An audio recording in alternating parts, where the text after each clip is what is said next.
Europe 1. Le grand direct des médias sur Europe 1, Thomas Joubert. Et le fait média du jour, c'est France 2 épinglé par le CSA suite à son traitement controversé de l'attentat de Nice dans la nuit du 14 juillet. Ce soir-là, la chaîne a diffusé des images choquantes qui ont scandalisé certains téléspectateurs. Alors que risque exactement France 2 ? On va voir ça avec notre expert média, Guillaume Janton. Bonjour. Bonjour Thomas. Tout d'abord, rappelez-nous pourquoi France 2 a provoqué la colère des téléspectateurs cette nuit du 14 juillet. Eh bien, tout a commencé peu après minuit, au moment où France 2 a basculé en édition spéciale, au même titre que BFM TV, iTélé, LCI ou encore TF1. Alors qu'au total, pas moins de 5 chaînes ont bouleversé leur programme pour parler de cet attentat meurtrier sur leur antenne. Chacune d'entre elles a tenté de tirer la couverture, quitte à parfois relayer de fausses rumeurs ou pire, diffuser des images complètement inappropriées pendant cette soirée d'horreur. C'est le cas de France 2 qui a interviewé un homme assis aux côtés du cadavre de sa femme, victime de la tuerie, recouverte d'un drap blanc. Une scène surréaliste et choquante qui a mis en colère certains téléspectateurs de France 2. Ils étaient très nombreux à relayer ce hashtag sur les réseaux sociaux, CSA coupez tout, et à alerter le Conseil supérieur de l'audiovisuel suite à la diffusion de ces images. Au final, le CSA a donc été saisi par plus de 150 téléspectateurs, mais aussi 41 élus de droite et du centre, appelant à une mise en demeure de France 2. Face à ce flot de critiques, la chaîne publique a réagi dès le lendemain du drame en présentant ses excuses aux téléspectateurs dans ses journaux.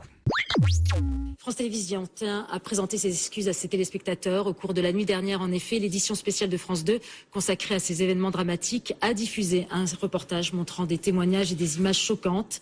Ces images brutales n'ont pas été vérifiées selon les usages. Elles ont suscité de vives réactions. Une erreur de jugement a été commise en raison de ces circonstances particulières. La diffusion de ce type d'images ne correspond pas à la conception de l'information des journalistes de l'entreprise. Nous tenions à vous présenter nos excuses. Donc les excuses de France 2 dès le lendemain, mais malgré ces excuses, le CSA a rendu hier sa délibération et il compte donc engager une procédure spéciale contre la chaîne. Oui, dans un communiqué publié 13 jours après les faits, le CSA a annoncé avoir visionné plus de 150 heures de programmes d'information liés à cet attentat.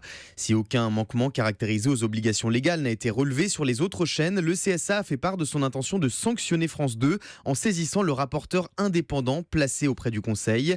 Une procédure spéciale engagée contre la chaîne déjà mise en demeure il y a quelques mois pour un motif similaire, le manque au principe de respect de la dignité de la personne lors d'une séquence polémique sur l'animatrice Swazik Korn diffusée dans On n'est pas couché.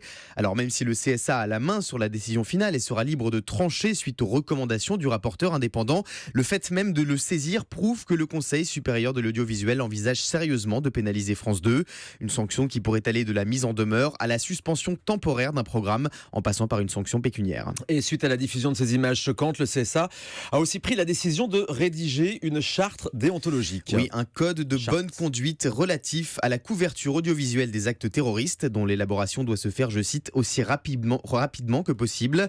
Pour ce faire, le CSA doit se concerter rapidement avec les médias audiovisuels. Un texte qui a vocation à perdurer au-delà de l'état d'urgence, mais qui ne changera pas la loi. Sa valeur sera a priori indicative pour les médias. Ce code de bonne conduite du CSA, France 2 ne l'a sûrement pas respecté la nuit du 14 juillet. Reste à savoir de quelles sanctions la chaîne publique va écoper. La réponse dans les semaines à venir. Elle risque une mise en demeure, qui est une sanction assez grave contre une chaîne de télévision. Et puis dans un instant, on vous expliquera aussi pourquoi Europe 1 a décidé de ne plus donner le nom des auteurs d'attentats sur son antenne.